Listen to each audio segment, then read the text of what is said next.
नमस्कार, जयसिंगपूर नगरी न्यूज मध्ये आपलं सहर्ष स्वागत. पाहूया आजच्या दिवसभरातील काही ठळक घडामोडी. काल जयसिंगपूरमध्ये टाकळी एमआयडीसीच्या विरोधात जे आंदोलन झालंय आणि जे आंदोलकांना मारहाण झालेली आहे त्याबद्दल प्रथमतः मी या सगळ्या घटनेचा जाहीर निषेध करतो. कारण काल क्रांती दिन होता 9 ऑगस्ट आणि क्रांती दिना दिवशी माजी सैनिकांना आणि ते पण आपल्या राष्ट्रध्वजाच्या काठीनं मारहाण करणाऱ्या आणि त्या राष्ट्रध्वजाचा अपमान करणाऱ्या यड्रावकर साहेबांच्या गुन्हेगारांना आणि यड्रावकर साहेबांच्या पाठीराख्यांचा पण मला जाहीर निषेध करायचा. 7 तारखेला यड्रावकरांच्या ऑफिसमध्ये या टाकळी एमआयडीसीच्या आंदोलनाच्या पार्श्वभूमीवर पोलिसांनी एक बैठक बोलवलेली होती. त्या बैठकीमध्ये असं स्पष्ट ठरलेलं होतं की या आंदोलनाच्या अगोदर आमदार यड्रावकरांनी आपल्या राज्याचे उद्योगमंत्र्यांच्या बरोबर या एमआयडीसीच्या संदर्भात एक बैठक लावायची आणि त्या बैठकीमध्ये जे काही निर्णय होईल तो सर्वांनी घेऊन पुढे जायचा.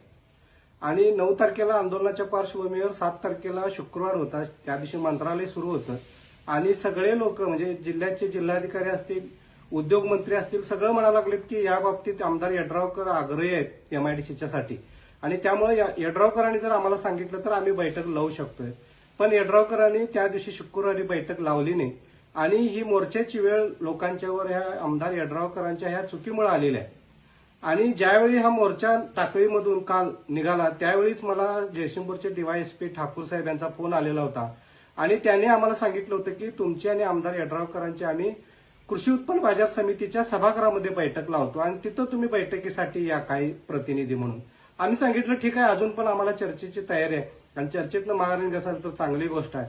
पण यड्रावकरांनी जाणीवपूर्वक तिथं जयसिंगपूर बाजार समितीमध्ये येण्याचं टाळलं, कारण तिथं त्यांनाच आम्हाला मारहाण करता येणार नव्हती, आमच्या माजी सैनिकांना मारहाण करता येत नव्हती, म्हणून त्यांनी तिथं येण्यास नकार दिला पोलिसांना आणि पोलिसांच्यावर दबाव वापरून त्यांनी आपल्या आंदोलकांना तिथं जयसिंगपूरमध्ये आपल्या सुरक्षित ठिकाणी उभा केलं आणि तिथं आणून या लोकांना मारहाण करण्याचा प्रयत्न केलेला आहे. अगदी हेकेखोरपणे आमदार यड्रावकर वागत आहेत आणि आज सकाळी त्यांचा एक व्हिडिओ आलेला आहे. त्या व्हिडिओमध्ये त्यांनी कुठेही काल झालेल्या घटनेचा निषेध केलेला नाही, त्यांना कुठेही ह्या गोष्टीचं वाईट वाटलेलं नाही. माजी सैनिकांना काठीनं मारणे बोलवून हे यांना जर चुकीचं वाटत नसेल तर खरोखर हे आमच्या तालुक्याचे प्रतिनिधी आहेत काय, हे खरोखरच आमदार म्हणून ह्या तालुक्याचे प्रतिनिधित्व करायला पात्र आहेत काय, अशा पद्धतीचा प्रश्न माझ्यासारख्याच्या मनात आलेला आहे. आमदार यड्रावकरांना मला सांगायचं आहे, तुम्ही जर खरोखरच जर या तालुक्याचा विकास करणार असला तर तुम्ही माजी सैनिकांच्या बाबतीत ज्यावेळी या एमआयडीसीचं नोटिफिकेशन निघालं त्या नोटिफिकेशनमध्ये माजी सैनिकांसाठी आरक्षित जागा आहेत असं कुठं लिहिलंय जरा सांगा.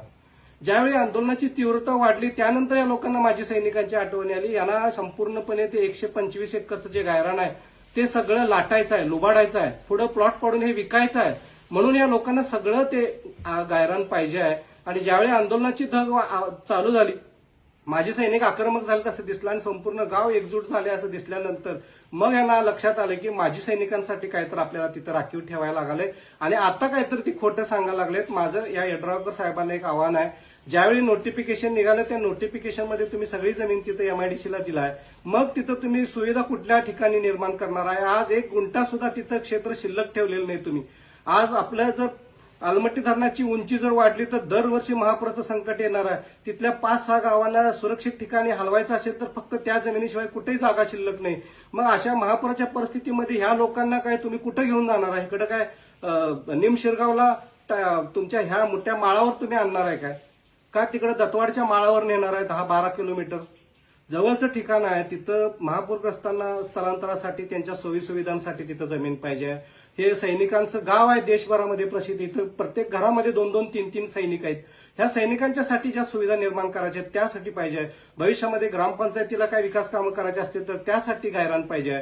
आणि तुम्ही मात्र ह्या गावाला विश्वासात न घेता ग्रामसभेचा ह्या एमआयडीसीला विरोध असणाराचा जो ग्रामसभेचा ठराव आहे त्याचा तुम्ही पुनर्विचार न करता कुठेही गावाचं मत न विचारण्यात घेता तुम्ही अगदी वर्ण विकास थोपवा लागलाय.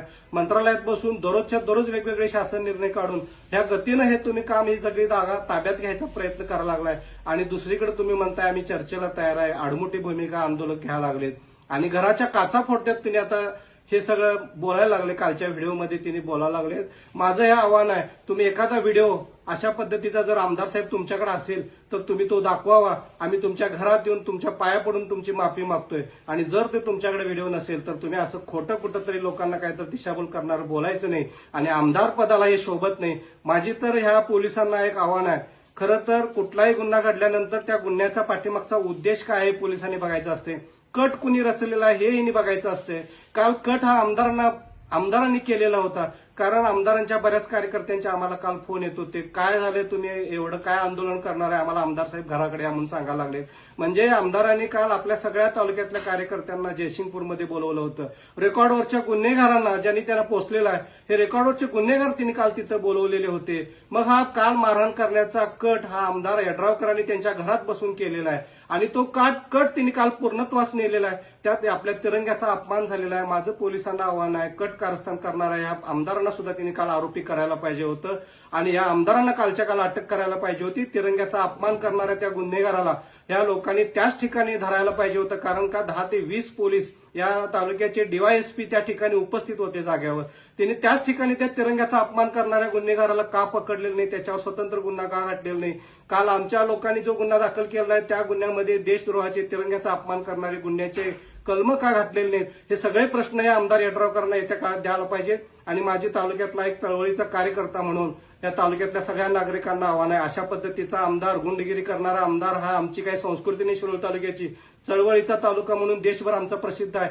सैनिकांचं गाव म्हणून देशासाठी 18 शहीद बलिदान करणारे सैनिकांचं गाव आहे आणि या सैनिकांच्या माता भगिनींच्यावर गुन्हे घालणारे हेच आमदार यड्रावकर आहेत.